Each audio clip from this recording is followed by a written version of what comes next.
Está começando agora o nosso Com LicitaCast. Você que está chegando agora já sabe, participe do chat, mande a sua pergunta. Se perdeu ali o momento de estreia, vem aqui nos comentários e deixe a sua pergunta que responderemos todas elas.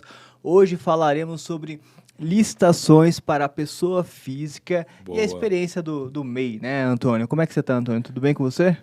Tudo ótimo, Bruno. Como que você está? Eu tô feliz da vida. O Está Com Licitantes foi revigorado? O sensacional que ali. foi aquilo? O que Foi o, foi o aquilo? marco nas licitações, porque, cara, o maior Verdade. encontro dos licitantes, né, Os do Brasil, fornecedores. os fornecedores, foi, cara, incrível. Foi muito bom se relacionar Nossa. ali e ter aquela experiência com tantos palestrantes, né, com tantos clientes, enfim, o pessoal da área.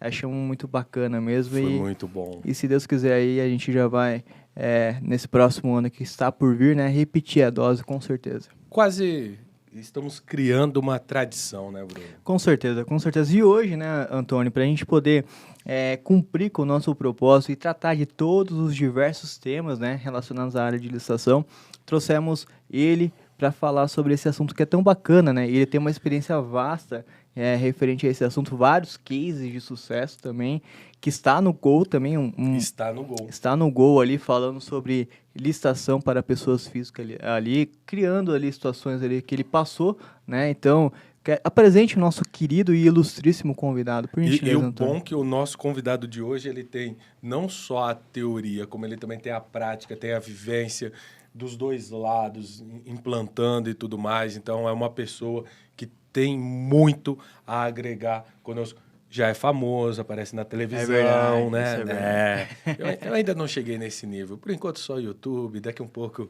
quem sabe, né, Bruno? A gente não tem um Com LicitaCast na televisão.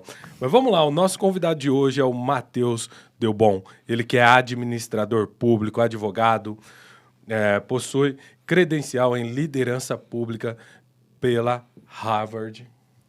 Né? Não Vai é vendo. qualquer coisa, não. Não é Não qualquer é qualquer coisa. coisa, não. De vez em quando vem umas pessoas que fazem algo fora, né? Eu lembro do professor Henrique Savonete. Qual que eram as universidades? Ah, não faço a mínima ideia, Antônio. Udine e Toulon. Toulon. Ele me corrigiu todos. Ele fez 3 podcasts que me corrigiu as 3 vezes. E se ele voltar, vai corrigir Ele de vai novo, corrigir, porque mas você com já certeza. esqueceu. Né? Mas só que aí no briefing eu pulo essa parte. Ah, Só tá. falo PhD e ponto. Entendi. Também é professor de pós-graduação da FAAP e também é sócio da Evoluta Administração. E para quem quer encontrar o Matheus, no Instagram é @Delbon, no Facebook é Matheus com TH Delbon, tá? E o Delbon com N, tá? Também no LinkedIn, Matheus Delbon, e no Facebook, ou no YouTube, perdão, Evoluta Licitações. Matheus, seja muito bem-vindo. Obrigado, é um prazer estar aqui e espero estar à altura aí da introdução, né? Levantou o pavão, né? Deixou o ego inflado, né? Então, esperamos falar algumas bobagens aí que o pessoal gosta um pouquinho. Professor, Maravilha. primeira dúvida aqui que nós temos aqui sobre esse tema, né, Antônio? Que inclusive é um tema que é bem recorrente, tá? Muita gente tá... Muitas pessoas perguntam, será que eu tenho que sempre ter uma empresa? Será que eu posso contratar uma pessoa física? Olha, quando que eu posso? Qual é o procedimento? Existe amparo legal? E Então, vamos tudo responder isso, aqui, né, tudo isso claramente. vamos falar hoje. E começando aqui, ó, primeiro, pode existir licitação para a pessoa física, professor? Pode. É lógico que isso não é a regra geral, isso é uma exceção, mas tem uma questão interessante que tornou isso possível. Até quero contar onde eu vi isso acontecendo pela primeira vez, que uma vez eu fui contratado para dar consultoria em Humaitá, no estado do Amazonas, e era na área da saúde, não era na área de licitação, e marcamos a viagem, enfim, aquela coisa, não conhecia o sul do Amazonas, né? E você não faz uma imagem do que vai encontrar tão boa. Você vê que o município tem garimpo, é uma região portuária, a economia, a renda é baixa. Você espera, né, às vezes, um município pobre, né? E foi muito interessante que quando eu cheguei ao Humaitá, né, desci em Porto Velho, pegamos a Transamazônica, são 200 e poucos quilômetros até o Humaitá, e eu me deparo com uma das cidades mais limpas do Brasil que eu já tinha visto. A cidade era de uma limpeza impecável.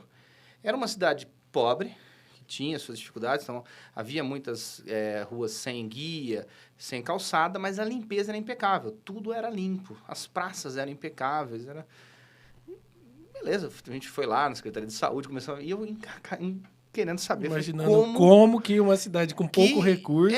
Só para você ter orçamentária, a cidade de cerca de 60 mil habitantes, né? O orçamento era 100 milhões. Pô! Que é o orçamento de uma prefeitura pequena aqui só para saúde, muitas vezes. Eu falei, como é que... Porque assim, tendo dinheiro, você fala, gasta e limpa, enfim, a gente tem aqui no estado de São Paulo, Vinhedo, tem algumas cidades que tem uma limpeza impecável, mas tem uma renda monumental também. E um dia, conversando com o prefeito, eu perguntei, prefeito, tá, me conta a mágica. Como que você tem uma cidade tão limpa, tão bonita e com tão pouco recurso, né? Isso consome uma parcela significativa do orçamento, né? E aí ele falou assim, a questão é a seguinte, nós mudamos o sistema de limpeza pública. Né? Maitá, assim como muitos municípios do Brasil, tem problemas nas licitações, nas concessões de limpeza pública. São poucas empresas que prestam serviço, controlar esse serviço é difícil, enfim, o turnover da mão de obra, tem diversos problemas. E ele pensou, e agora você imagina, se nós temos esse problema aqui no Sudeste, né? Imagina no Norte do Brasil, você tem bem menos fornecedores, o mercado é mais restrito. E ele teve um seguinte insight, ele falou, se eu posso fazer uma grande concessão, por que eu não posso fazer micro concessões? Não tem nenhuma vedação jurídica para isso. Eu falei, então, se eu transformar a cidade, dividir em dezenas de pequenos lotes, e eu faço uma licitação para fazer essas concessões, para que esse gari, que era o varredor, passe a ser o concessionário da limpeza daquele microtrecho urbano. Isso no ano de 2014. Nossa. A ideia parece doida, mas do ponto de vista jurídico não tem nenhum empecilho em fazê-lo. Ele chama o Sebrae, né, que apoia a ideia, e aí vem a questão do MEI. Ele falou assim, então dá para ser por MEI. Você teria uma possibilidade de fazer isso por MEI. Né? E aí vem essas questões. Tá, mas eu vou obrigar todo mundo a primeiro virar MEI para depois participar dessa licitação, desse credenciamento. Depois nós vamos falar um pouco das melhores práticas, né, desse projeto amadureceu em várias regiões do Brasil. E aí vem um segundo grande insight, né? Porque o contrato público tem que ser assinado na pessoa jurídica. Senão, seria contratação de servidor público mesmo, e aí tem as regras específicas, não seria licitação. Seria concurso, enfim. Mas não tem nenhum dispositivo que você já tem que estar constituído. E no caso, na época, nós estávamos ainda sobre a 866. Meia, né? Faltou o número da besta. Bem que a nova também não perdeu a piadinha numérica. Não. Dia 1º de abril, pai da mentira, continua sendo a mesma coisa. Mudou só a piada. Mas, enfim. E aí ele pensou o seguinte, olha, vamos fazer uma lei municipal de credenciamento, isso já era comum, muitos municípios têm uma licitação de credenciamento. E nesta lei municipal nós permitimos a inversão de fase, onde ele participa na condição de pessoa física, tem lá os critérios, né, de desempate, enfim, depois a gente pode entrar mais especificamente nisso. E caso ele logre êxito nesse credenciamento, seja o credenciado daquele lote que ele está pleiteando, isso no caso da limpeza, que foi a primeira. Depois foi para transporte, foi para vários outros setores. Aí sim, ele abre o MEI, tem um prazo para regularizar, e a prefeitura dá o apoio para ele abrir, foi junto com o Sebrae. Então, foi o Sebrae que montou essas MEIs, deu todo o apoio. Então, assim, se encontrou-se uma forma. Então, é possível, sim, a participação direta na pessoa física. Lógico, após essa primeira fase, ele teve que se formalizar como pessoa jurídica para executar o contrato público, mas é uma forma interessante, porque você evita de que todo mundo tenha que se formalizar ou tenha que abrir empresa e não necessariamente logre êxito. Então, abriu-se aí uma possibilidade, nesse caso específico, inicialmente foi para MEI. Hoje, em Humaitá, já houve experiência também de ME, nesse sentido, em objetos que não são compatíveis com o MEI, então abriu-se para ME, permitindo que ele tivesse um tempo de regularização. E é legal dessa experiência de Humaitá, porque como isso foi em 2014, houve questionamento judicial? Lógico que houve. Óbvio. Mas logrou êxito. Eles ganharam todas as ações, conseguiram provar que o processo é totalmente regular. Inclusive, teve questionamento da Justiça do Trabalho, não prosperou. Né? Então, o modelo se solidificou e aí se começou a espalhar um pouco para o Brasil o modelo. Então, é dessa experiência que a gente pretende falar um pouquinho hoje e de como isso pode ser adaptado. Então, é uma possibilidade. Né? Não é algo que está tão previsto na legislação federal, de forma tão objetiva, mas também não há nenhuma vedação. O princípio da legalidade, sim, exige que tenha lei regulamentando, mas nada impede que os municípios legislem nessa área, de forma complementar. Né? E possam estar criando instrumentos aí, tanto para o MEI, quanto, eu imagino, para o ME ou para o EPP, que eu já imagino que o EPP já vai estar num patamar que já teria constituído. Mas o ME, nós temos aí serviços não são contemplados na lista do MEI, que poderiam ser feitos na pessoa física e tendo um prazo para regularização disso. Entendi. Ah, legal. Foi importante você trazer essa questão. Né? Princípio da legalidade, tenho que ter uma norma para eu poder me nortear, por mais que não há vedação expressa, mas é o que eu sempre falo. Né? Na minha vida privada, eu faço tudo aquilo que a lei não me proíbe. Na minha vida pública, eu só vou fazer aquilo que a lei permite. Mas, igual você falou, eu, como município, né, dentro dos entes federados, eu posso fazer leis complementares, Sim. que foi o caso que você falou. Sim. Então, eles fizeram a lei de credenciamento prevendo a possibilidade. Então, esse foi um dos primeiros passos e isso é fundamental para você que está nos assistindo trazer para este modelo, caso queiram, né, trazer este modelo para o seu município.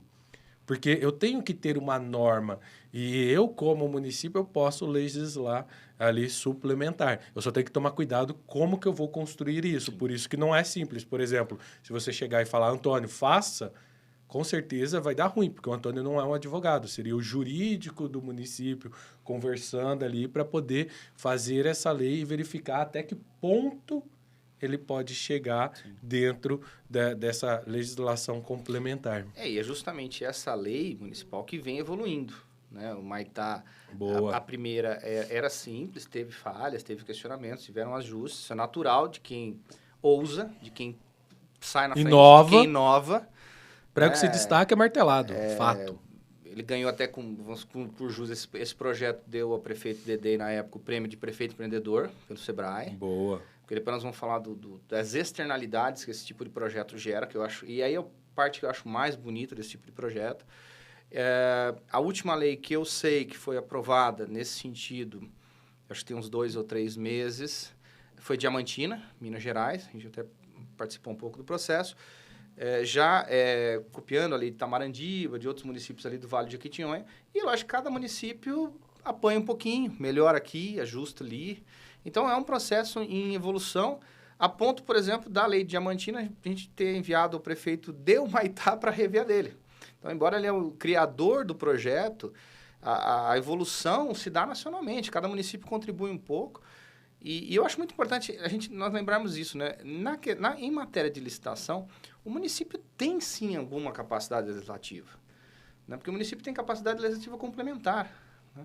Se ele entender que aquilo está obscuro, que precisa ajustar à realidade local, e no caso da limpeza pública, a realidade local da limpeza pública do interior do Amazonas é completamente diferente daqui da Grande São Paulo. Então, tem aí teria justificativo, tanto que foi decretada a legalidade desse tipo de norma, né? A questão fica, muitas vezes, com a nova lei agora, né? E aí está aí um debate a ser aberto, onde o credenciamento passa a existir, passa a ter a figura do credenciamento, com capacidade de regulamentação por decreto. Então, aí eu abro o debate para entender se será possível agora regular por um simples decreto a licitação com a fase invertida, participando na pessoa física e depois indo para se constituindo como pessoa jurídica. Eu entendo que, por cautela, né, e a gente sabe que aprovar uma lei dessa na Câmara não é necessariamente difícil, é um projeto interessante que atende interesses locais, faça por lei. Né, que o melhor. É o melhor, mas eu acho que dá para se questionar a possibilidade de fazer por um mero decreto pela nova lei. Boa, entendi. Boa. Bom, vamos lá, vamos ver se eu compreendi aqui até para poder transcrever. Nós temos uma possibilidade, por exemplo, igual o prefeito ali, ele teve um insight, uma sacada, olha, eu tenho, em conjunto com você, inclusive, né? Não, esse projeto eu copiei. Você copiou? Consultoria, isso. Eu fui lá levar um modelo de OS, era uma outra situação, que a gente Ele- grava um outro podcast sobre isso. Ele prestou. Foi o benchmark, aquele negócio de você assim. Exatamente. Já que eu estou aqui, Eu isso vou me aprender. chamou a atenção. Eu quero entender o que ele fez pra isso. Aí, de Muito repente, ele bom. fala e você... Opa, isso daqui é legal, vou levar. Então- Não, depois eu ganhei dinheiro com isso, sim. Eu não Ah, vou é? negar, assim. Eu fui vender para os outros municípios. Falei, Boa. olha, eu vi um negócio fabuloso no interior do Amazonas, completamente diferente. Realmente, por exemplo, a lei de Itamarandiba nós participamos, então a gente já fez alguns ajustes, né, que a gente entendeu. E olhamos os processos que ocorreram em Humaitá, mas foi um estudo de caso mesmo. Eu fui lá para vender outra coisa, aprendi Mas eu acho que a essência da consultoria, o legal é a gente poder rodar o Brasil, levar alguma coisa para alguns lugares, mas a gente sempre traz muita Sim, coisa. com né? certeza, Acho que isso é o com mais... certeza. É o mais interessante. Muito bom. E então, por exemplo, você falou ali que teve essa experiência nesse município referente à limpeza de rua mesmo, né? Sim, varrição, guia. E aí, me diz, em quais outros casos que você já viu, né? Porque existem inúmeros casos que pode acontecer isso, né? Mas falando de Brasil e esses municípios que você teve acesso, quais outros casos que teve esse tipo de licitação e, enfim, que foi uma solução encontrada ali no local? Em Humaitá, já, quando eu cheguei, né, não lembro se foi 2018, 2019 que nós começamos a trabalhar lá, o processo já estava expandido. Então, já tinha iniciado a limpeza pública, mas transporte. Então, os motoristas eram MEIs, a grande maioria, e também serviços gerais, até apoio administrativo, tinha MEI como apoio administrativo. Depois, em Minas Gerais, eles se focaram mais em prestadores de serviço de operações mais diretas, né? Assim, serralheiro, pedreiro, pintor, eletricista, e aí é um credenciamento por lista, não é bem uma concessão de lote, é um credenciamento por lista, mas se expandiu. Qual é o pulo do gato? Vamos aqui, o pulo do gato da questão. O MEI tem que ser pago por meta, porque você não está comprando o tempo da pessoa. Essa é a primeira questão.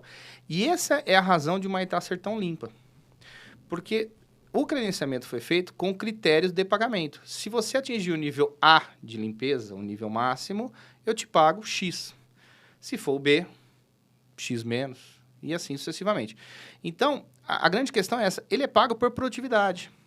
Que hora que ele vai limpar a rua? Pouco importa. Como que ele vai limpar a rua? Pouco importa. O importante é o nível de limpeza. Ele vai ser remunerado por isso. E, é uma coisa muito simples. Basta um fiscal da prefeitura com uma câmera fotográfica. Se você fotografa o lote, constata a limpeza. A fiscalização é randômica. O dia, você não sabe que dia e que hora que ele vai lá fazer essa fiscalização. E você recebe por esse valor. Então, uma coisa que é interessante, né? Quem já esteve no Amazonas sabe que 3 horas da tarde, aquilo é um calor, né, escaldante. Você exigir que uma pessoa trabalhe bem das 2 às 5 da tarde, né, você não sabendo que às 4 vai chover, provavelmente, é desumano. Então, por exemplo, é uma questão interessante. Algumas vezes eu cheguei de madrugada na cidade, assim, em Porto Velho, e 4 horas da manhã, assim, é muita gente limpando rua, né? Porque ele preferia fazer nas primeiras horas do dia, até às 6, 7 da manhã, e depois se dedicar a outras atividades, porque a prefeitura não ia mais controlar o horário. É lógico que ela ia controlar o nível de limpeza e a qualidade. É lógico que houve concessionários descredenciados, e aí credencia-se o novo, não está atingindo as metas, os resultados, né? Mas o interessante desse projeto é que depois a própria prefeitura começou a criar premiações para inovações dentro dos meios de limpeza pública. Então, aquele que tivesse uma limpeza diferente, melhorada, ele ganhava... Eram prêmios como uma televisão, nada muito complexo, mas isso já os motivava. E aí, um começou a pintar a bainha das árvores, de cal. E ganhou a TV. Opa, todo mundo pintou. As guias pintaram. Eu faço um convite a todo mundo, assim, primeiro termina de assistir o podcast aqui e tal, depois põe no YouTube lá, Humaitá, Amazonas, e vê umas imagens da cidade, você vai ver o nível de limpeza que é. Né? E com essa questão das guias pintadas. Então, começa-se essa disputa por inovação na limpeza. Legal. Pela premiação. E o prefeito fazia dessas premiações um grande evento, valorizava ele. Então, esse microempresário, esse microempreendedor, que era simplesmente um gari, normalmente eram pessoas que trabalhavam anteriormente nas empresas concessionárias. Agora, ele é um empreendedor da limpeza pública municipal. E ele pode inovar, e se ele inovar, ele vai ser reconhecido, além de ter uma remuneração melhor pelo nível de limpeza, ele vai ser premiado e fazer questão de sair na imprensa local e tudo mais. Então, havia uma valorização disso, né? Porque é um projeto que teve um lado social muito interessante, né? Um lado foi esse, o outro lado foi o critério de escolha desse credenciamento. Optou-se o mesmo critério dos agentes comunitários, que é legal. a proximidade da área. Então, o dono da concessão, o concessionário ali, ele basicamente morava dentro da área, do local que ele vai limpar. Do local que ele vai limpar, ou bem próximo à praça que ele limpa, porque tinha lotes de rua, praça, tinha algumas variações. Então, se você está nesse local e você jogar um papel no chão, você não está prejudicando a prefeitura ou uma empresa que tem um contrato milionário, você está prejudicando o João, que provavelmente é seu vizinho. Ou seu parente. Ou seu parente. Porque pode ser que você jogue esse papel e dê azar e a fiscalização passe logo em seguida e ele receba menos por isso. E o João tem que andar na linha, porque qualquer papel ali jogado ali pode, né? Pode afetar. Então, ele vira um guardião da limpeza da rua. E passa a conscientizar. Né? Você não passa, não. Então, teve uma questão interessante que, assim, qualquer cidade no Brasil, com raras exceções, tem muito pouca lixeira. Sim. O Maitá tem uma lixeira em cada esquina. Por quê? O João, uma hora se ligou, falou, se eu colocar a lixeira, pessoas vão jogar na lixeira, vai facilitar. Eu trabalho menos e vou me dedicar a outra atividade, vou pescar, vou, enfim, cuidar da minha família, me divertir, fazer outras coisas. Aí começou a colocar, começou a surgir, e aí o do lado já viu, né, aquele efeito cascata. Chegou uma hora que a prefeitura padronizou, para ficar mais harmônico. Então, depois, esse João começou a pressionar os moradores da rua a colocar lixeira alta. Chove muito, lixo escorre, lixeira alta. Então, não houve nenhum programa municipal para se colocar a lixeira alta, uma própria pressão social para manter. E chegou um momento, por exemplo, hoje, o Maitá ganhou o apelido de Princesa do Madeira, né, por ser a cidade mais bonita do Rio Madeira, mais organizada, que aí já passa a ser um ponto de orgulho municipal. Aí toda a população já se orgulha dessa limpeza pública, é um ponto de destaque, mas gerou esse efeito moralizante, né? E também, assim, se o João estiver na praça e você sujar, eu não recomendo você sujar, porque provavelmente ele vai te abordar e te dar uma lição de moral. Então, é a própria sociedade se auto-vigiando, né? Eu acho que isso é muito interessante desse projeto. Olha que situação interessante, né? Você imagina, primeiro, todo o contexto que isso gera.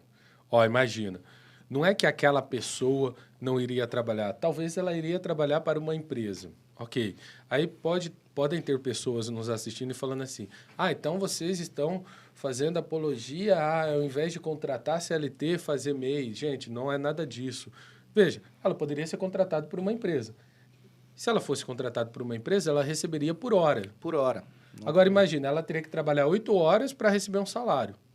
Supondo que ela receba o mesmo montante, geralmente é maior, mas supondo que fosse o mesmo montante, se ela trabalhar 1 hora e conseguir limpar o lote dela, o problema é dela. Sim. Ninguém aqui, eu não estou te cobrando por quanto, eu não estou te contratando por tempo, eu estou te contratando por serviço. Meta, é uma meta. Eu acho que o legal desse projeto e de outros, é assim, primeiro se pensou qual o valor público tutelado. O valor público tutelado é limpeza pública. Exato. E nós vemos muitas vezes prefeitos brigando com as empresas e tal. Os funcionários não trabalham. Realmente, às 3 horas da tarde, exigir que a pessoa trabalhe, se o cara puder. E se ele não fizer, ele também recebe a mesma quantia. Exato. Talvez tenhamos que ter sistemas trabalhistas por meta no Brasil diferente, uma reforma trabalhista. Talvez sim, mas aí seria uma discussão federal. O legal desse que nós estamos trazendo aqui é que é uma discussão que pode ser dada no âmbito municipal, que é muito mais fácil mudar uma lei municipal. Então, podemos começar um movimento nesse sentido. E essa questão de permitir que ele tenha hora vaga, né? Isso, lógico, no começo teve quem não gostou muito, mas agora o cara tá ganhando a mesma coisa trabalhando metade do tempo. Primeiro que ele começou a trabalhar cada vez de forma mais inteligente, né? E aí, no segundo momento, em vez da prefeitura coibir, ela falou assim, vamos usar... E aí vem a segunda parte do projeto. vamos usar esse tempo livre deles para que eles ganhem dinheiro. Agora isso vai virar um programa de renda. Boa, isso que eu E queria aí, o chegar. que foi interessante? Porque como Maitá, como qualquer outra cidade do Brasil, tem muito terreno baldio. Né? E mato alto gera multa. E quem tem um terreno sabe que também é difícil mantê-lo limpo. Você tem que ficar passando no terreno, de vez em quando lembrar que você tem um terreno, porque se é só um terreno, você não mora lá. Você não... E aí tá alto, assim, nossa, quem que eu vou chamar para roçar? Aí roça, aí chove muito. E na Amazônia o índice pluviométrico é absurdo. O mato cresce, que é um negócio. Eu falei, se esse meio oferecer um valor fixo para esse proprietário de lote, a prefeitura estrutura toda uma forma de cobrança disso aí, e ele aí passa a ter um contrato com esse dono do terreno que ele tem que deixar limpo, salvo de multa. Para os proprietários, se eu sou um terreno, perfeito. E ele está no lote, ele está na área, ele está vendo se o mato cresceu, se não cresceu. E ele vai lá um pouquinho por dia, tira um mato alto, uma toceira aqui, limpezas pontuais e mantém o seu terreno limpo. Você tem a garantia de não ser multado pelo município, de estar... e aumenta a renda deles. Então, começou-se a pensar isso. Olha, seria bom mesmo que eles tivessem tempo livre, porque nós aumentamos a renda. Depois vem uma segunda fase, lógico que esse projeto teve apoio do Sebrae desde o seu início. Uma segunda fase, falou assim, vamos qualificar ele para jardinagem? Vamos agora dar curso de jardinagem, porque ele começou a fazer o jardim das pessoas, oferecer esse serviço de forma privada, porque ele é um MEI. Ele não é obrigado. Então, ele tá trabalhando para a prefeitura, trabalhando para a prefeitura. Não, ele tem uma empresa que ele trabalha. A prefeitura é um cliente, mas ele pode ter outros clientes. E eu acho que essa foi a grande sacada do projeto. Então, depois, por exemplo, quem tem carro locado para a prefeitura, por exemplo, os motoristas recebem por quilômetro rodado. A questão central é essa. Se você consegue ter uma métrica pensando no valor público tutelado, o serviço pode ser licitado, né, dessa forma invertida, primeiro pessoa física, depois se regulariza sem nenhum problema, né?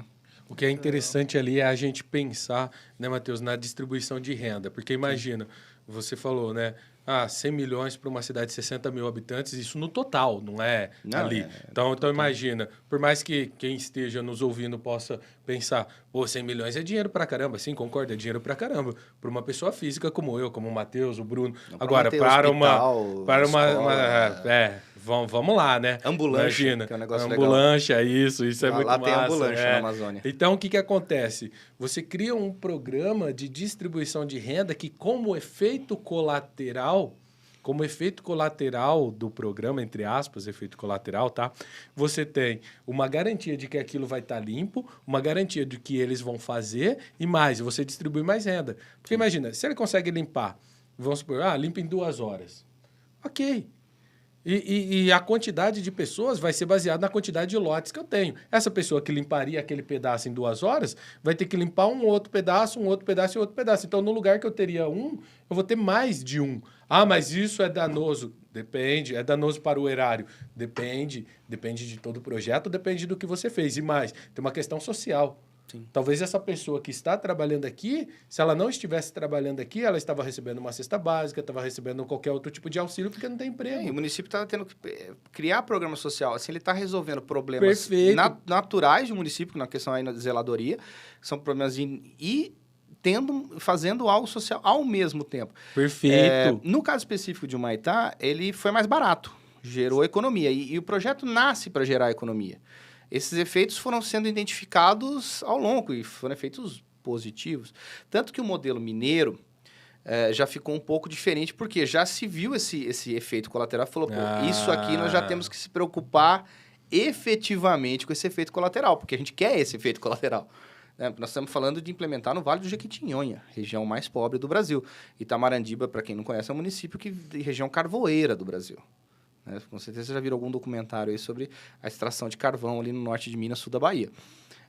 Então, uma região extremamente pobre, extremamente carente e que carece de oportunidades. Então, o que eles pensaram? Fizemos a lei e tal e vamos credenciar para esse serviço. Lá era muito nessa parte de construção. O pessoal fazia calçadas, que era uma demanda grande que eles tinham, um pedreiro, enfim, tinha várias listas. E eles tinham que escolher um número de pessoas, porque esse número era importante. Não poderia ser um número muito longo, porque senão não garantiria uma renda mínima. A pessoa é chamada agora, depois vai ser chamado só daqui 6 meses, você vai ter que se virar com outras coisas. Então, a ideia é que... Porque vamos lembrar que nós temos também o interesse público buscado inicial de zeladoria. né? Então tem que ter uma lista rodando direitinho, a pessoa na profissão, porque se você é chamado de tempos em tempos, você vai arrumar outra coisa para fazer, você não se especializa naquilo, não se dedica, né? E aí quando chama, você não vai. Mas também não podia ser uma lista pequena o suficiente que a prefeitura fosse o único cliente. Então teve que achar um time interessante. Ponto de equilíbrio. Um ponto de equilíbrio interessante. Isso foi lógico que cada profissão foi um ponto de equilíbrio, mas houve já essa preocupação. Por quê? Vamos imaginar o serralheiro, né? Você tem lá os portões das escolas, você tem uma demanda natural que dá para você imaginar, prever quanto você precisa disso.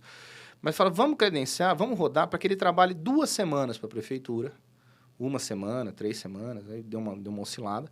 Vamos imaginar 2 semanas e que ele tenha já essas 2 semanas livres, né, para justamente buscar serviço, empreender, porque nós vamos ter formalizado, ele vai estar com nota, e aí nós vamos ter estimulá-lo a ir atrás.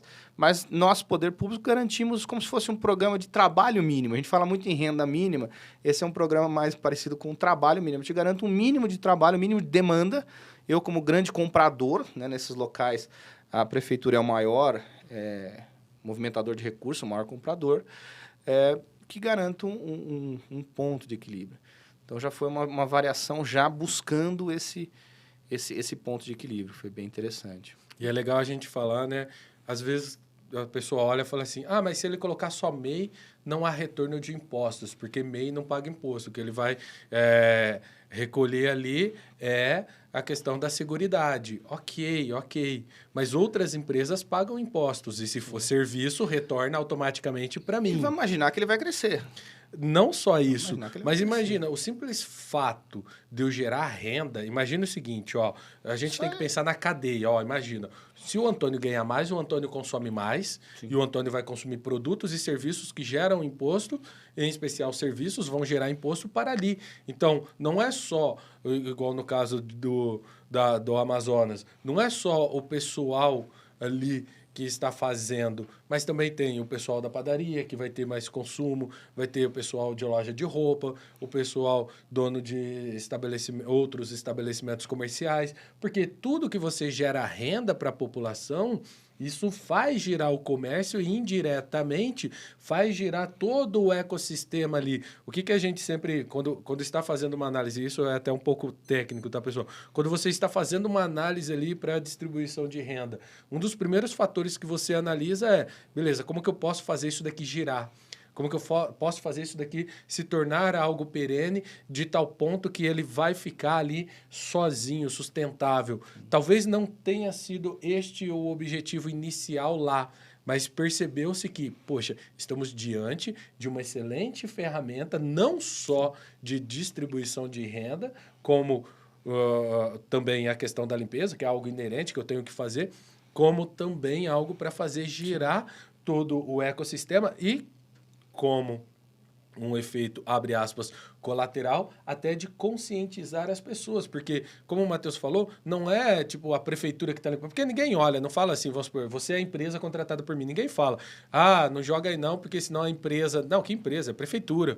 Mas foda-se, está pagando meu imposto, joga ali, faz isso, faz aquilo. Então, tem toda uma questão, e mais também, uma questão social e até mesmo ambiental. Não estão jogando plástico, não estão jogando materiais que não deveriam jogar. Então, tudo isso gera evolução e a própria comunidade em si, ela se torna mais unida, mais inserida, uma comunidade melhor. Tem uma questão interessante, né? O MEI pode ter um empregado, né? Lá já se começa a ter funcionário. No caso do Tamarandiba é bem mais comum, você ter o ajudante do serralheiro. Então, assim, pode arrecadar menos impostos? Eu concordo com o Antônio. Eu acredito que, no fim das contas, a conta fecha do mesmo jeito, porque o dinheiro fica ali, né? E o MEI ganha mais na ponta. Não porque a empresa é exploradora, né? Não é isso, não.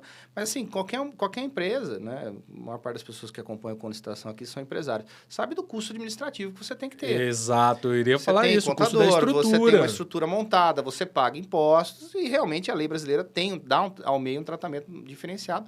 Então, você consegue injetar mais na ponta. Não é que pagavam mal os garis. Não. Na verdade, o custo empata. Não, mas imagina, inerente. Matheus, imagina o seguinte, vamos supor, não pode ganhar menos que um salário mínimo. Supondo, só usando aqui cálculo simples, supondo que eu vou contratar o gari por um salário mínimo.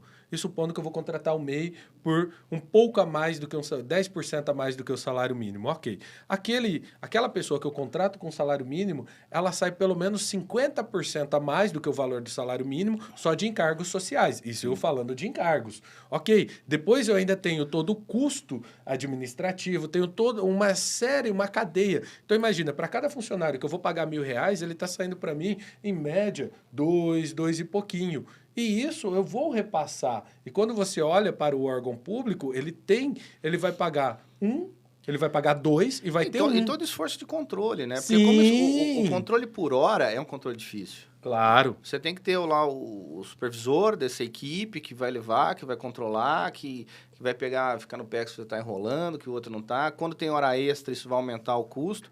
No caso, por meta, é lógico que esse MEI nem controla a hora extra. Se você perguntar quantas horas de trabalho, talvez ele nem saiba. Ele sabe que ele tem que limpar a rua também. E se sujar muito, se der um vendaval, ele sabe que talvez vai ter que trabalhar mais naquele dia. Então, é uma outra lógica de trabalho que se iniciou, né?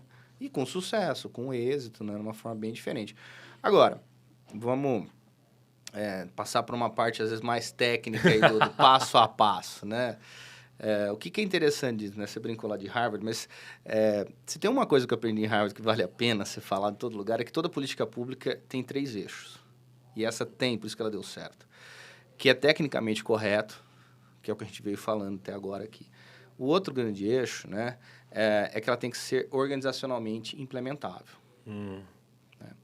Então, antes o pessoal sair na internet, pegar a lei de Diamantina, que eu falei que é a melhorzinha, e sair votando, implementar, tem todo esse passo a passo. Por quê? A prefeitura tem que tornar isso organizacionalmente implementável na parte interna. Então, foi criado um setor de apoio.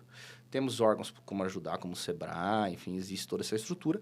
É só buscar, eles estão abertos. Lá, com todas as cidades que nós vimos acontecer, isso aconteceu, essa parceria aconteceu. Por exemplo, mesmo em Itamanadiba, eles não têm sede, eles mandam Sebrae móvel, enfim. Por quê? Porque realmente alguém vai ter que assessorá-lo a se formalizar. Né? E no caso, por exemplo, o que é interessante desse projeto? Por exemplo, Itamanadiba já prevê a inversão do recolhimento da DAS. DAS, para quem não sabe, é o documento de arrecadação simplificada do MEI. Exato. Porque no contrato dele, já no termo de referência, já prevê isso. A prefeitura vai reter, não lembro o valor agora que está do MEI, mas eu reter aquele valor para garantir que a previdência seja paga. Então, se ele se acidentar... Porque a gente sabe, são pessoas de baixa renda, a maioria. Então, vai pegar o dinheiro na mão, vai acabar, se tem uma urgência com um remédio para o filho, uma coisa, vai acabar gastando, não paga a previdência, não paga a DAS, se acidenta, não fica coberto, né? Depois, então, a própria prefeitura emite as notas fiscais, ela mesma, porque senão não ia vir nota correta. Você queria que ele contratasse um contador também? Então, no caso, foi contratado um contador pela prefeitura, disponibilizado a eles, que faz toda a emissão, não só das notas para a prefeitura, mas também de todas as notas que eles necessitem por os clientes que eles vão pegando. Porque a ideia é que eles... É como se fosse uma sala do empreendedor, que é muito comum. Uma incubadora de empresa. Uma incubadora, só que também com algum certo poder contratual. Né? Então, ela gera dados, ela mesma recolhe, já desconta na fonte, ela faz a declaração anual para que a MEI dele fique regular, ela providencia eventuais licenças em algumas atividades que você precisa de alvará, algum fornecimento de alimentos, enfim. Então, é necessário criar toda essa estrutura organizacional e depois uma estrutura de faturamento, porque é diferente. Se você tem uma empresa concessionária de limpeza pública, você simplesmente manda um ofício, está resolvido, a limpeza está ruim, está um lugar melhor. Ali é diferente, né? São pessoas de baixa instrução, você vai ter que conversar, explicar, eventualmente descredenciar, né? Explicar o que... Tem que ser passado a metodologia de trabalho, tem que ser passado o EPI, né? No caso, os equipamentos, e é um ponto interessante, os equipamentos foram comprados pela prefeitura e cedidos em leasing para eles. Então, passa a ser deles, porque daí também você não precisa controlar. Se ele está roçando terreno particular com a roçadeira é dele, ele está pagando a prefeitura. Mas é lógico, você acha que individualmente ele tem capacidade de comprar um bom preço uma roçadeira? Boa. Não tem. Então a prefeitura compra os equipamentos, só que também parou de quebrar, viu? Isso é uma questão interessante. Diminuiu o equipamento é meu. O equipamento é seu, você cuida bem. Cuida bem. E eu não preciso te controlar, porque se você está... Porque tá usando equipamento da prefeitura. Não, o equipamento é dele e a gente quer que ele use. Quer que ele ganhe dinheiro e que empreenda. Então, tem toda uma parte organizacional a ser montado, né, dentro do triângulo. O terceiro eixo, só para não falar, é o politicamente sustentável. Então, é um projeto que tem que ter um apoio político local, ele tem que ser entendido como um projeto social, mas é um projeto que dificilmente não desperta interesse, né? Tem local que acha complicado demais por causa da parte organizacional. Então, por isso, talvez essa é a razão de que ele cresceu mais nas regiões mais pobres do Brasil, e aqui no Sudeste você fala, a gente tem dinheiro para pagar uma empresa e a gente não tem tanta gente tão necessitada assim, porque eu também não acho bem verdade, mas vamos manter do jeito... Eu lembro que cheguei a conversar com algumas cidades que são metrópoles aqui, nossa, se interessaram muito, mas aí nós vamos ter que ficar controlando, ficar vendo, mas e o ganho, né? Mas nas cidades mais pobres isso já é bem... Uma realidade. Uma realidade. Então tem que tomar cuidado. Não é tão fácil, não é tão mar de rosas assim, mas é um projeto interessante. Que demanda muito trabalho, né, do órgão público. Sim. Ali. Ele basicamente assume a gestão, né? Ali ele iria cobrar uma empresa, agora ele assume basicamente uma gestão. Ele tem que criar toda uma metodologia. Toda uma metodologia. Como se ele... É muito parecido com o que tem no setor privado das microfranquias. Onde você pega uma microfranquia, te dá uma metodologia de trabalho, né? E aí você passa a vender, no caso das microfranquias. Lá, o poder público já te garante uma primeira venda. Mas, por exemplo, no caso do acionamento lá de Tamarandiva de lista rotativa, como que esse acionamento é feito? Alguém vai ter que ligar. Quantos dias eu vou te ligar antes para você dar o aceite ou não do serviço? Se você não atender, vai mandar por e-mail uma solicitação formal, como os órgãos públicos fazem para as empresas? Né? Não é bem assim, né? Às vezes você vai ter que deixar recado com o vizinho, enfim, você tem toda uma estrutura que tem que ser montada. Então, por isso que eu falo, é um projeto que gera economia, sim, é uma forma de contratação específica, mas tem que ser olhado como um projeto social em conjunto, porque vai demandar dessa padronização, porque também vai ter que explicar, tá, eu nunca fui gari, me credenciei, moro no lote aí, começo a limpar a rua de cima para baixo, de baixo para cima, eu não tenho esse conhecimento, da melhor forma. Né? Então, tem que ter treinamento, né? Como se fosse a prefeitura tem que garantir um padrão de qualidade e também fiscalizar a EPI, tem toda essa questão aí, mas não é impossível de fazer, só ter vontade. Mas gera muita demanda ali e também boa vontade, né? Também, né? Pelo que eu entendi. Que bacana. Professor, sobre esse tema, eu já percebi que você viajou ali Brasil afora também e teve vários cases ali que você pôde... observar. Qual que é o maior aprendizado que você teve em relação a isso, principalmente nos interiores ali que você foi, poxa, interior do Amazonas, imagina? É um mundo que muita gente parece estar tão distante que o pessoal até às vezes, poxa, existe. Quase outro país, né? Exatamente. Então, assim, eu só fazia aquela piadinha, né, quando eu estava lá, você me ligava e falava assim, não, eu tô aqui no Amazonas, tá? Quando você voltar pro Brasil, a gente conversa, se não fosse Brasil. Mas eu acho que o melhor aprendizado é justamente isso, né? Entender, primeiro, que lá é Brasil. Primeiro, que tem ideias muito boas, né? Muito boas mesmo. E a necessidade financeira deles os força a serem mais inovadores que nós. Então, eu acho que essa parte de inovação a gente tem que aprender muito com eles. De fazer muito com pouco, né? Tanto que Sobral vem se destacando, municípios que vêm se colocando aí como exemplos nacionais. Então, eu acho que a gente tem que olhar. E é engraçado, porque é um projeto que foi premiado, teve destaque, recebeu o prêmio prefeito, recebeu um prêmio na ONU, inclusive, prêmio internacional. E parece que ninguém vê, a gente não sabe. Estão aqui tentando fazer isso de novo, né? Falando, vamos para podcast. Por quê? Porque eu entendo que cabe aqui, vamos falar do lado do fornecedor. A gente falou bastante aqui do lado da prefeitura. Eu acho que tem um mercado imenso para esses fornecedores entrarem. Não faz a menor lógica uma OBS de um bairro não contratar uma faxineira do próprio bairro. Instrumento jurídico existe, né? Ela contrata a faxineira, credencia, ela tem que ir lá 2 vezes por semana, todo dia, 1 hora, final de expediente. Isso é uma questão de acertar, de ver a necessidade. E se tiver um problema, você liga para Marlene, que mora ali do lado, que sobe aqui rapidinho. Então, eu vejo que se pessoas que são profissionais liberais, são autônomos, isso vale para o MEI, mas a gente falou lá em Humaitá, já se faz também na ME, inclusive teve até ação nesse sentido, que não poderia ser restrito ao MEI, teve esse questionamento, inclusive, então nosso credenciamento está aberto à ME. A gente sabe que a ME já tem uma faixa tributária que não torna tão vantajoso a adesão ao projeto. Mas pode-se criar, então eu acho que cabe pressionar, né? E evitar essa questão de participar na pessoa física, evitar a frustração. Olha, nós vamos chamar. Tem 10 faxineiras interessadas, aquela que for, né, recebe o apoio. Então, eu acho que quem está nos ouvindo caiu de paraquedas no YouTube, às vezes fala, licitação não é para mim, eu sou um pequeno, sou um motorista de aplicativo, alguma coisa, eu posso ter um veículo locado para a prefeitura? Pode, ela pode remunerar por quilômetro rodado, sem nenhum problema. Tem no final ali, ele... Fazia tempo que ele não vinha aqui, tá? E ele veio aqui já a caráter. Ele voltou a trabalhar, né? Porque até então ele estava de Estava de férias. férias, enfim. E você preencheu o briefing ali, solicitou a presença dele. E ele veio, obviamente, ali, atendendo ao nosso pedido, para participar de mais um quadro especial aqui no ConestaCast. Seja bem-vindo, Silvio Santos. Chegou. Ai, como que estão? E aí, professor, certo? Tudo bem? Como é Beleza, que tá? maravilha, é um prazer tê-lo aqui.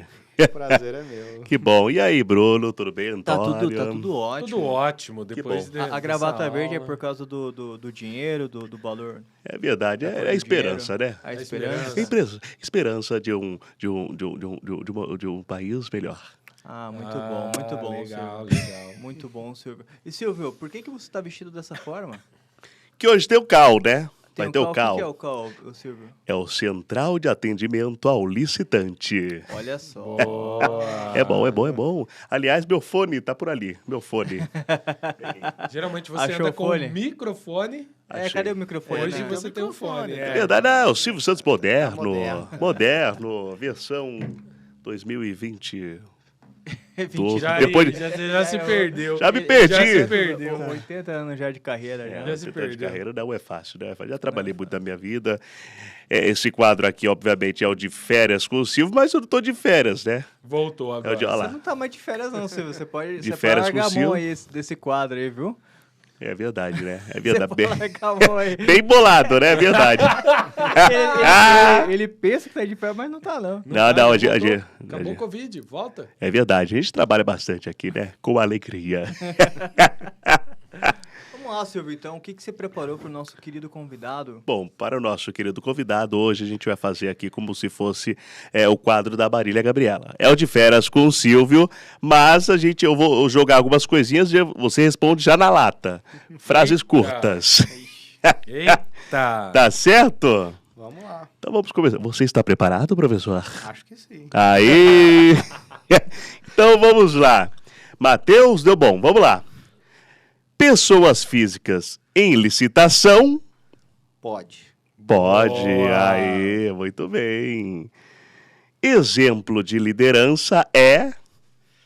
Inovar e ousar colocar a pessoa física em licitação. Muito Boa. bem, muito bem. Uma pessoa que você admira.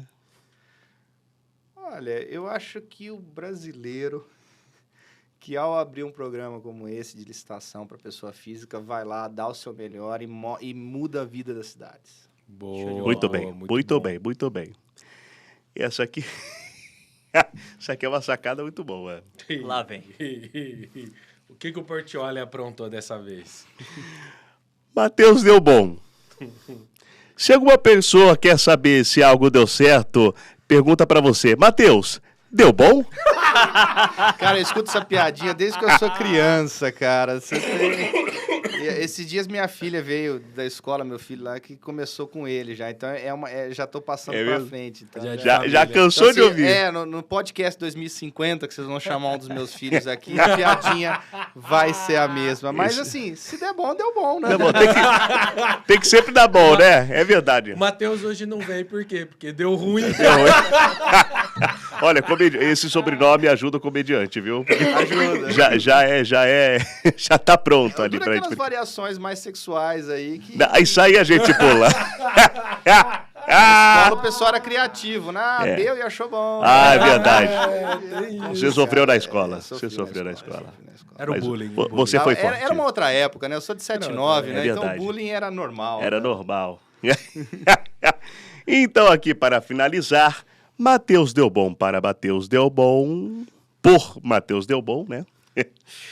Vixe, é duro a gente falar de si mesmo, Matheus né? por É. Matheus.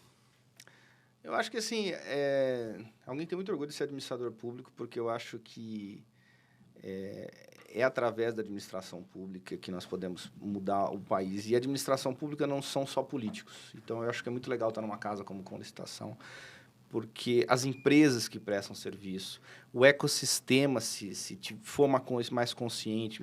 Eu sou um defensor do Estado mínimo, fortemente defendo o Estado mínimo. Então, só que o Estado mínimo só se faz com bons licitantes, com boas empresas participando, com informação.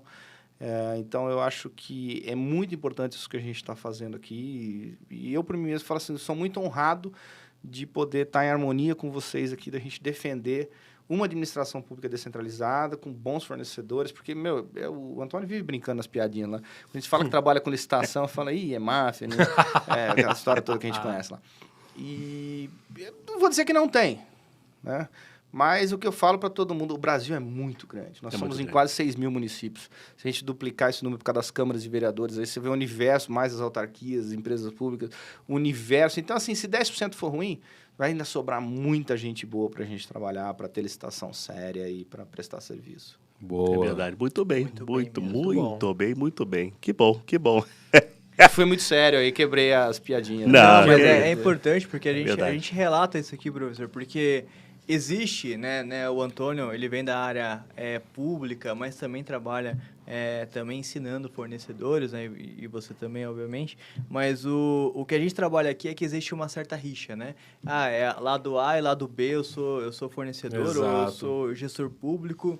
Eu sou gestor público, eu tenho Quase que inimigos, né, Bruno? Quase que inimigos. Eu tenho a supremacia, não sei o quê, eu desço o facão mesmo. Do outro lado, o licitante também, que obviamente não gosta de ver esse tipo de comportamento. E aí isso causou essa rixa ao longo do tempo. Mas, principalmente nova lei e tudo que a gente Eu tenho muita vem... esperança que a nova lei visa a mudar, né? A 866 era quase um mito, é que nem a CLT. Você não pode falar que é ruim. E a 866 é terrível. É uma lei medonha. Tem até uma crônica minha que ficou famosa lá, que eu crio um teste para mim testar se uma prefeitura é honesta ou não. Eu chego e tomo café. Se o café for ruim, a comissão de licitação é séria. Porque ela licitou dentro das normas da 866. E não tem jeito de vir café bom. Você vai ter um barista para fazer preço e técnica de café? Isso é impossível. Já, por exemplo, o modelo americano, que é muito diferente, né? Ele vê o fornecedor, a iniciativa privada, como um parceiro. O Elon Musk está em um grande exemplo. Mas o exemplo clássico é o Jeep, né? O Jeep foi inventado, a Marinha, por exemplo, a licitação americana, a nossa agora vai poder ter alguns elementos disso, ainda não que nem lá, mas ela licita o problema, não a solução. Boa. Ela licita o problema, e eu acho isso fabuloso. Boa. Quando a Marinha licitou, ela falou, preciso licitar um veículo que caiba 4 num avião X e tal, e que faça isso, faça aquilo. A Willys apresentou o Jeep, outras... Então, surge inovação, ela licita o problema. Eu sempre brinco aqui. Por exemplo, assim, publicação oficial. Você pode fazer num diário oficial eletrônico, você pode fazer num jornal local, num jornal de grande circulação... Quiçá, você pode publicar no mural de avisos da Praça Central. Só que eu, servidor público, eu da comissão, tenho que tomar a decisão, eu tenho que ser um ser iluminado de ter a melhor solução, e aí eu licito aquela solução. Né? Falar, quero um diário oficial eletrônico, por exemplo, ou quero listar em papel. Se é no modelo, olhando já o parceiro como alguém... Eu falo assim, meu problema é preciso dar publicidade aos atos oficiais. Qual a melhor forma? Qual a melhor forma? E aí, cada um vai propor uma solução, e cada solução vai ter um preço diferente. E eu crio as regras de como eu vou escolher, né? O que for mais viável, estudo de projeto. Então, eu acho que a nova lei começa a colocar alguns embriões, a gente já vinha caminhando nesse sentido com o chamamento público, que eles são baseados no problema. Então, já houve uma experiência com o terceiro setor que foi favorável, e no caso do terceiro setor, ou no caso da licitação americana e europeia também não é muito diferente, você fala o quanto você tem para gastar. Porque o poder público não... Um negócio que eu acho absurdo da 866 é economicidade. O poder público não é feito para gerar economia. É resultado. Ele tem que gerar resultado, ele tem que massificar. Ele porque tem que dar lucro. Se sobrar dinheiro, ele tem que diminuir impostos. É sinal que ele está cobrando muito imposto. Ou não está fazendo o que deve ser feito. Ou que não está fazendo o que deve ser feito. Agora, aí o que acontece? O pessoal de educação sabe bem o que é isso. Como que nós vamos gastar dinheiro? O Fundeb. Com o Fundeb. É a piada pronta do curso. Todo professor de licitação tem a piada pronta do curso. O Fundeb. O Fundeb. Mas, por exemplo, se no modelo onde o parceiro, onde o licitante é visto como alguém que pode inovar, você faz uma licitação. Tenho 300 milhões, 100 milhões, 50 milhões, ou 100 mil reais para gastar em determinada coisa. Me tragam soluções. As licitações lá são até bem abertas. E aí, vão vir soluções até de um foguete, no caso americano. Né? Porque a NASA falou, tenho tanto para gastar, o Elon Musk falou, faça um foguete. Todo mundo falou que ele era louco. Ele entregou, recebeu. Né? Enfim. É verdade. Mas, então, eu acho que essa sinergia, essa rixa, vinha pela antiga lei. Eu tenho esperança que isso comece a mudar. E mais, que o empreendedor, né, a gente estava falando antes da gravação com o Antônio, ele possa criar produtos para a administração pública e oferecer, porque você não tinha um mecanismo claro de oferecer serviços públicos. Às vezes, você criava uma solução nova, você tinha que arrumar alguém para marcar uma reunião, meio claro. Já, por exemplo, no caso do terceiro setor, isso já tinha sido resolvido, já tinha a manifestação de interesse. Olha, eu tenho essa ideia, manifesto interesse. Eu posso manifestar. Não, isso aqui eu não quero. Beleza, mas posso manifestar. A PPP aqui no estado de São Paulo também tem um...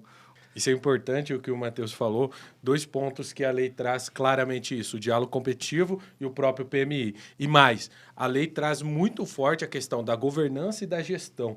E a figura do ETP, que outrora, na 8666, se tornou apenas uma letra lá, porque lá tem, se você procurar, você vai encontrar o estudo técnico preliminar, e que os órgãos públicos federais praticamente são obrigados a fazer, por conta de instrução normativa, agora se torna a regra para todo mundo. E como que eu vou fazer o ETP? Ainda que timidamente, procurando no mercado solução. A gente já falou isso que o Matheus trouxe, a gente fala aqui a todo momento, né, Bruno? Às vezes eu sou redundante. Eu não tenho que pensar em produto, não tenho que pensar em serviço. Eu tenho que pensar em problema e tenho que pensar em uma solução. A solução vem atrás de um produto ou um serviço.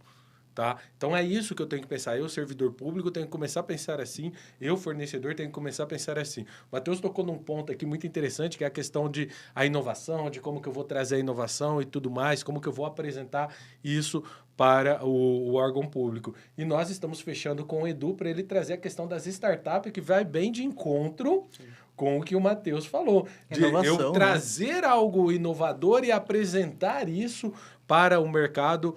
O Edu Fofura vai trazer isso para a gente já está E a lei, né, ele bem fala que a lei da complementar está acima ali da Sim, da o Edu traz essa ele traz vários detalhes, mas mais, vamos deixar... E tá no gol também. E tá no gol também. Mas só que assim, o que é legal também é porque tudo é a questão da abertura ali do diálogo, né? Boa. E também o gestor público, que a gente até traz aqui de forma massiva mesmo e repetitiva mesmo, é porque é o seguinte, cara, se você é gestor público, não abrir esse canal de comunicação, você nunca vai alcançar isso. Se você achar que você entende mais que o cara que faz isso diariamente, né? Impossível. Cara, impossível. Não tem como. Um ponto, daria um podcast inteiro, mas que é interessante, é a questão da determinação do problema já é dificílimo, fazer bem feito.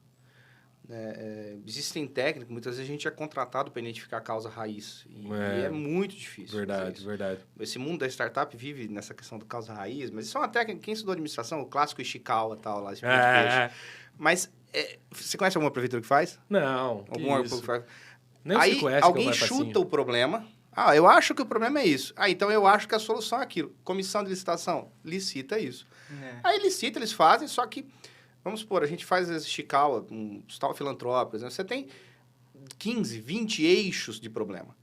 Então, assim, se o poder público se focasse só nisso, identificar o problema, e aí ele licita soluções para aquilo. Olha, eu identifiquei aqui que eu estou com um problema de concentração ambulatorial hospitalar e não nas UBS. Qual a melhor solução para isso? É campanha de conscientização, é programa deshospitalar, é trazer o UBS para dentro, enfim, entender. Aí deixa a iniciativa privada criar soluções e escolhe a melhor. Fala, só de identificar o problema já é dificílimo. Então, o problema que eu vejo na área da licitação, muitas vezes é isso. Se o problema é mal definido, se o chute é mal dado, por melhor que a empresa traga a solução, ela está com um pedaço do problema. Então, às vezes... Agora, muitas vezes, se eles tiverem uma visão, pelo menos clara desse Chicago, fala, não, esse eixo foi, mas tem outros que ainda prejudicam, vamos começar a resolver os demais. Então, eu imagino que a nova lei comece a ser um instrumento possível, pelo menos vai dar a ferramenta, para se começar a focar. O gestor público se foca em identificar o problema. Empresa privada se foca em achar a solução. O interessante, E essa né, sinergia Matheus? vai ficar O perfeita. interessante é que a gente busca eficiência, né? Todo mundo fala assim, vamos buscar eficiência, mas não fala em buscar a eficácia, né? Às vezes, se eu determinar uma solução errada, o processo pode ser o melhor processo do mundo, correr dentro da maior lisura, ter economicidade e tudo mais. Foi eficiente? Extremamente eficiente. Foi eficaz? Não. Não resolveu meu problema. Então, eu tenho que começar a analisar outros aspectos que outrora eu só focava em um lado. Então, agora eu tenho que olhar, imaginar um ecossistema, tenho que imaginar... o que eu sempre... Eu falo isso repetitivamente, que é, cara, eu tenho que resolver o problema. Eu tenho um problema. Eu tenho que resolver esse problema. Não é comprar um carro, não é contratar. Não, é resolver o problema. O que eu preciso para resolver esse problema? Entender todo design, né? Tem uma cidade aí, não vou citar o nome, nos contratou para fazer um estudo de uma nova lei de IPTU. Né? O estudo foi feito, tecnicamente correto. O primeiro eixo, ok. Só que lançaram o edital, tudo sem olhar se ela é politicamente sustentável. Eita. Ou se ela é organizacionalmente implementável. Vamos conseguir fazer? O que aconteceu? Fizemos o projeto, apresentamos para a Câmara nunca votou, nós fomos chamados ao Tribunal de Contas, teve um ofício para dizer por que nós recebemos por uma lei que nunca foi promulgada. Falando, a parte técnica nós fizemos, mas a parte política não cabe ao listante. E, então, o que é importante ver? Então, se o Poder Público tivesse feito esse estudo prévio, olha, nós vamos trazer uma empresa para trazer uma solução tecnicamente correta, beleza. Mas, politicamente, a solução que ela trouxer, vai ser politicamente sustentável? Não, mas se é correta, vai ter que ser feito. Não é bem assim. Depois, se fizerem uma lei muito complexa, ou a fiscalização, ela é organizacionalmente implementável? Então, a sorte nossa, por exemplo, no caso com o fornecedor, é que eu tinha gravação das reuniões. Eu falo, foi apresentado, tá aqui o projeto, foi entregue, não foi votado. Né? Mas assim, então, se a gente separar que as empresas também não têm essa obrigação mágica de resolver tudo, né? As empresas vão trazer soluções técnicas, na maior parte das vezes. Foca no politicamente, talvez as empresas possam trazer soluções de organização, implementação, mas vamos terceirizar toda a implementação, e aí é uma outra fase, né? Então, assim, ter a clareza do problema e ter a clareza de como a dinâmica da política pública acontece já melhoraria muito o trabalho. Então, e deixa a criatividade do lado do fornecedor. Então, acho que essa sinergia tem que existir. Mas, infelizmente, é visto como um empecilho, um brigando com o outro. Né? Muito bom, Legal. muito bom mesmo. Então, a gente caminha para esse cenário aí, cada um dentro do seu quadrado, né? Vamos colocar assim, em português mais claro. Silvio, obrigado pela sua presença mais uma vez. Você não atendeu o telefone, Silvio? Tá tocando? Tá tocando ainda? Tá tocando. Então toca, Silvio. Tem o vai nosso lá. Cal. Pera aí. Alô? Sim. Quem fala? Vanessa. Caravana de onde, Vanessa? Caravana de Minas Gerais. Aê, que... Qual que é a sua dúvida? Tá certo. Ela trouxe uma dúvida aqui, professor. Ela quer que você explique aqui. Sou obrigado a ter cadastro de fornecedora para participar de licitações? Essa é a sua dúvida? Tá bom, passarei para o professor. Obrigado, Vanessa. Ele é muito Até a mais próxima. simpático que o Muricy, hein? Não, é bem mais simpático, bem... Só quase matou o apresentador na hora que eu vou tomar água. Ele fala caravana, mas tudo bem. Gostou, caravana? Adorei. De Parabéns. Parabéns. Muito bem, pergunta da Vanessa. Vamos lá, pessoal de Minas Gerais. Isso. Né, da caravana de Minas Lá Gerais. de Minas Gerais, o Silvio Mineiro. Trouxe torresmo. Pão de queijo. Essa é uma questão complexa. A antiga lei 8666, ela tinha uma lógica diferente. A lógica era pautada justamente nessa questão do cadastro, do mais local para o menos local, para o mais distante. Então, o cadastro fazia sentido, né, na época, justamente por isso. Olha, eu vou dispensar de licitação, porque eu já tenho aqui algo simples, tem um valor, né, e tem um cadastro. Então, ela vinha lá. Muitas vezes, ela começa a ser usada como uma forma de descobrir quem vai participar, principalmente nas TPs, né? Então, eu entendo que isso foi minimizado. Assim, o texto antigo, é claro que algumas modalidades exigem o cadastro, né? A tomada de preço. Mas a gente tem visto que os municípios flexibilizavam bastante, já tem flexibilizado bastante, admitindo o cadastro meio que na hora ou a posterior, carta convite que você retira um pouco antes e participa, muitas comissões já têm tem que flexibilizar. Eu acredito que na nova lei o cadastro prévio não faça lá muito sentido, mesmo porque a cotação hoje é muito mais fácil ser feito por internet, então eu entendo que o entendimento tem variado, cada estado varia bastante aí no entendimento. Eu preciso ver do TCE Mineiro exatamente o entendimento. É verdade. Só muito complementando, Silvio, cadastrar no órgão público é uma situação, ok. Pela 8666, praticamente, ela obrigava a ter isso, né? O CRC, nas modalidades como o Matheus já falou, né? Concorrência, tomada de preço, convite, flexibiliza, normal, isso já aconteceria. Porém, tem um outro cadastro, né? Que é do pregão eletrônico. É verdade. E dependendo do sistema que ele utiliza, ele tem que fazer um cadastro de fornecedor próximo do que ele encontrava nos cadastros para participar da 8666. Em que pese, tá, Bruno? Em que pese? A Lei 10.520 não trazer essa obrigação. E o pregão eletrônico ele regulamenta, né, o pregão na forma eletrônica da Lei 10.520. Então, é o exemplo do SICAF. Então, sem cadastro no SICAF, em que seja o cadastro mínimo, ele não consegue participar. No estado de São Paulo, por exemplo, a ABEC tem que fazer o cadastro na CalFesp para poder participar. Né? Então, são esses que são cadastros para o banco em tese ali do órgão, né? Do ente ali, que ainda você precisa fazer. Muito bem. Muito bem, muito obrigado, professor. Muito obrigado pela sua presença aqui no nosso podcast e também no nosso Conlista Go.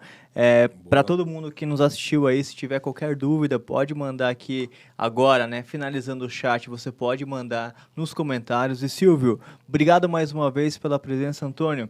Tamo junto. Estamos juntos sempre. Sempre. E Silvio, se você puder olhar para aquela câmera ali e encerrar o nosso ConlistaCast, por gentileza. Para a lente da verdade. Aí, beleza. Bom, que bom. Ótimo episódio que tivemos aqui com o nosso querido professor Matheus Delbon. Muito obrigado por vir até aqui.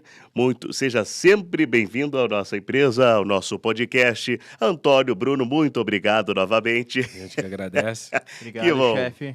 E, pessoal, espero que vocês tenham curtido, nos ouvindo, nos assistindo. Clique aí em joinha e comenta aí a sua dúvida que você tiver, tá certo? Estaremos de volta na semana que vem, terça-feira, ao meio-dia. Tchau, pessoal, e até a próxima vez. Tchau, muito obrigado. Tchau, pessoal.